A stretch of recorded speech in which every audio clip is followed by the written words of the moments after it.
কি অবস্থা ভাতিজারা? কেমন আছো তোমরা? যাই হোক, আজকে আসলাম একটু আলোচনা করতে। আমাদের দেশের পুলিশ ভাইদের নিয়ে কিছু কথা কইতে আসলাম। যাই হোক, আজকে কোনো লাড়ালাড়ি নাই। তোমরা তো বহু লাড়ালাড়ি করে ফেলাইছাও, নাইস অ্যাট্রাকটিভ দিয়ে একদম পাকায় ফেলাইছাও। দেশের ভালো ভালো কাজগুলির দিকে তোমার কোনো নজর নাই, খালি নাইস অ্যান্ড অ্যাট্রাকটিভ এই বাল ছালিয়ে তোমরা পড়ে আছাও। ভালো হয়ে যাও মাসুদ। না না না না না, মাসুদরা ভালো হয় না। মাসুদরা ভালো হয়, সত্য কথা বলে মাসুদরা ভালো হয় না। যাই হোক, আজকে ওই কাকার কথায় কাম কাম কান দিয়ে লাভ নাই ভাইস্তে। কথা হচ্ছে যে পুলিশ ভাইদের নিয়ে কিছু কথা আজকে কব। যাই হোক, আমি আজকে দেখলাম যে আমার নাটোরের পুলিশ সুপার যিনি মারুফ স্যার, উনি কয়টা কথা কইছে। কথাগুলি আমার বেশ ভালো লাগছে। ভালো লাগার কারণ হচ্ছে উনি যে কথাটা কইছে, মানে এই এই এই অবস্থা, এই পরিস্থিতিতে, তাতে ওনার কথা গ্রহণযোগ্য, ওনার কথা আমরা ধরে নিতে পারি। কিন্তু এই কথাটা আসলে উনি যদি ওই টাইমে কইতে পারতো, ওই টাইমে যদি আমাদের মাধ্যমে এই কথাটা পৌঁছে দিতে পারতো, তাহলে ওনাকে আমরা নিঃসন্দেহে একদম ভালো মানুষ হিসেবে মেনে নিতাম। যাই হোক, তেলবাজি করার কোনো জায়গা নেই এখানে, তেলবাজি করার কোনো সুযোগ নাই, তেলবাজি করতে আসি নাই। তেলের অনেক দাম, তেল আজকাল ভুলাই দেয় আপন বাপের নাম। যাই হোক, তো ওনার ভাষ্য অনুযায়ী যে উনি বলছে, মারুফ স্যার বলছে যে একটা পুলিশ একটা সাধারণ জনগণকে কখন গুলি করতে পারে, কখন গুলি করতে পারে না, কি পদক্ষেপ নিতে পারে, কি পদক্ষেপ নিতে পারে না, এই জিনিসটা উনি ক্লিয়ার করছে। তো এখন ঘটনা হচ্ছে যে পুলিশ তো বাংলাদেশে প্রায় 2,20,000-এর মতো পুলিশ আছে। 2,20,000 পুলিশকে তো আর আমরা খারাপ কইতে পারি না, সব পুলিশ যে খারাপ এটা কইতে পারি না। এর মধ্যে কিছু পুলিশ আছে যেগুলি নিজের ইচ্ছায় ছাত্রদের ওপর নির্যাতন করিছে, ছাত্রদের উপর গুলি চালাইছে। কিছু পুলিশ আছে যারা গুলি না, নির্যাতনের কথা করছি আর কি, কিছু পুলিশ আছে যারা ছাত্রদের ওপর বাধ্য হয়ে গুলি চালাইছে।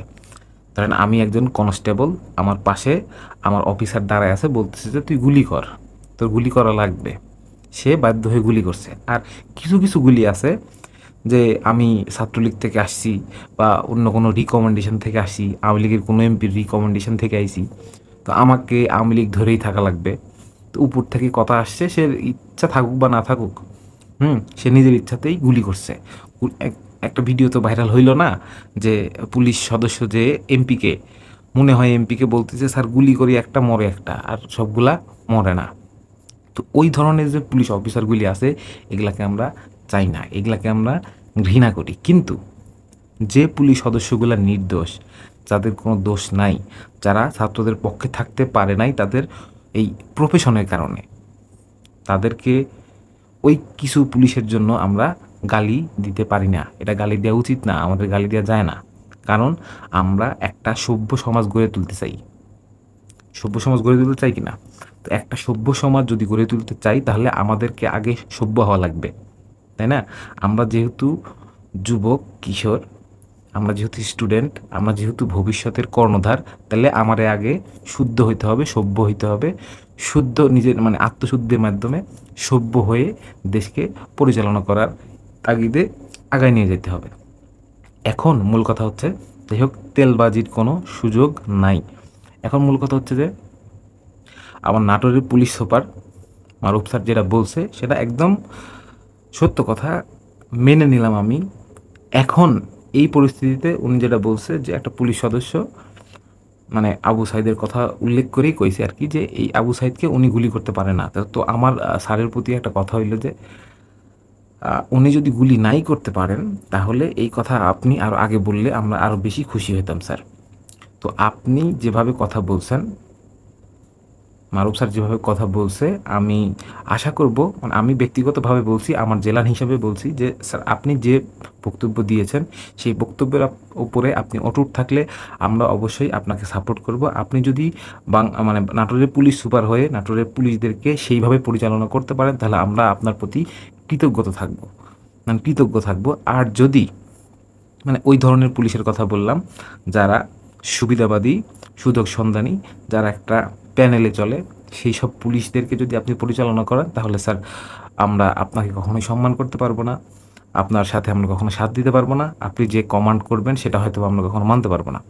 যাই হোক, পরিশেষে একটি কথা বলতে চাই, আমি একজন নাটোরের সন্তান হিসেবে, আমি বাংলাদেশের একজন সন্তান হিসেবে একটি কথা বলতে চাই যে যেহেতু বাংলাদেশে অনেক পুলিশ সদস্য ছিল, অনেক পুলিশ সদস্য ছাত্রদের উপর নির্যাতন করছে, আবার অনেক পুলিশ সদস্য মারাও গেছে। দেখেন, আমার পাশের জেলা সিরাজগঞ্জ থানায় 17 জন পুলিশ অফিসারকে পুড়িয়ে মারা হয়েছে।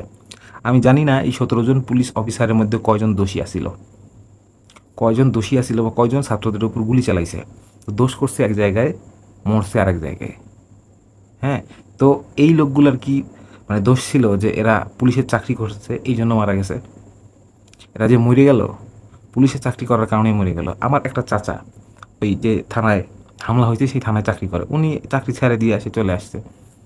উনি এসআই সাহেব চাকরি ছেড়ে দিয়ে, চাকরি ছেড়ে দিয়ে বলতে তার কর্তব্যরত যে থানা আছে সেখান থেকে সে বাসায় চলে আসছে। চলে এসে তার কথা হচ্ছে যে আমার যে ডিসি আছে, ডিআইজি আছে, আইজি আছে, ওনারা তো মরতেছে না, ওনারা তো মরে না, ওনারা কমান্ড করতেছে, সব দোষ তো ওনাদের। তো আমি দেখলাম যে মানে কনস্টেবল, এসআই, এএসআই যে লেভেলের পুলিশ ভাইরা আছে এনাদের সবার ক্ষোভ হচ্ছে উপরের যে মহলে কর্মকর্তারা, কারণ উপর মানে যে রাজনৈতিক দল থেকে যে নির্দেশ আসে তাদের মাধ্যমেই তো আসে। তো এখন কথা হচ্ছে যে সব পুলিশ অফিসারকে দোষ দিয়ে আমরা আসলে আমাদের দায় এড়াতে পারি না। আমরা যেটা করছি সের মধ্যে ভুল আছে, কারণ বিপ্লবের, আমরা তো বিপ্লব ঘটাইছি, বিপ্লবের একটা কালো অধ্যায় থাকে, এটা সব বিপ্লবেরই, যে অধ্যায়টাতে ভাঙচুর, খুন, লুট এগুলা থাকে, এটা আপনাকে মেনে নিতে হবে। এটা কেউ স্বীকার করতে চায় না, কিন্তু এটা স্বীকার করেই এই সরকারকে পতন ঘটানো হয়েছে, এটা মেনে নিতে হবে। যাই হোক, কথা বাড়াচ্ছি না। কথা হলো যে পুলিশ ভাইরা, স্টুডেন্টরা, এই দেশের মানুষরা সব কিছুতে যেমন একটা কথা মনে পড়ে গেল যে কালকে আমি যখন চা খাচ্ছিলাম রাত্রে, তখন আমার পাশে একটা পুলিশ ভাই ছিল আমার থানার। তো উনি বলছে যে মানে ক্ষোভ নিয়েই বলছে যে আমাদেরই মানে পুলিশেরই যেখানে নিরাপত্তা নাই তারা জনগণকে কি নিরাপত্তা দিবে। ঠিক আছে, উনি ক্ষোভ নিয়েই বলছে, তা ওনার কথাটা কতটুকু জায়েজ না যায় সেটা আমি আপনাদের উপর ছেড়ে দিলাম। তো এখন এই বিষয় নিয়ে আমি আর কথা বাড়াতে চাচ্ছি না। আমার মূল কথা মানে এতগুলো কথা বলার উদ্দেশ্য একটাই, যে একজন মানুষ খারাপ হলে সেই গোত্রের সব মানুষকে খারাপ বলা যেমন উচিত না, সেরকম একজন মানুষ ভালো হলে সেই গোত্রের সবাইকে বিশ্বাস করাও উচিত না। তো মনুষ্যত্ব মানে ইতিহাস থেকে শিক্ষা নিয়ে সামনের দিনে আমাদের মানে কী ধরনের ব্যবহার করা লাগবে এটা যেন আমরা শিখতে পারি, এটা যেন আমরা বুঝতে পারি, এইভাবে যেন আমরা দেশে থেকে দেশকে এগিয়ে নিয়ে যেতে পারি, এই প্রত্যয় ব্যক্ত করে আমি আজকে আমার কথাগুলো শেষ করছি। আমার ভিডিওগুলো ভালো লাগলে অবশ্যই আমার পেজের সঙ্গে থাকবেন, লাইক, কমেন্ট, শেয়ার করে আমাকে সাপোর্ট দিয়ে আগায় নিয়ে যাবেন। আসসালামু আলাইকুম, আল্লাহ হাফেজ।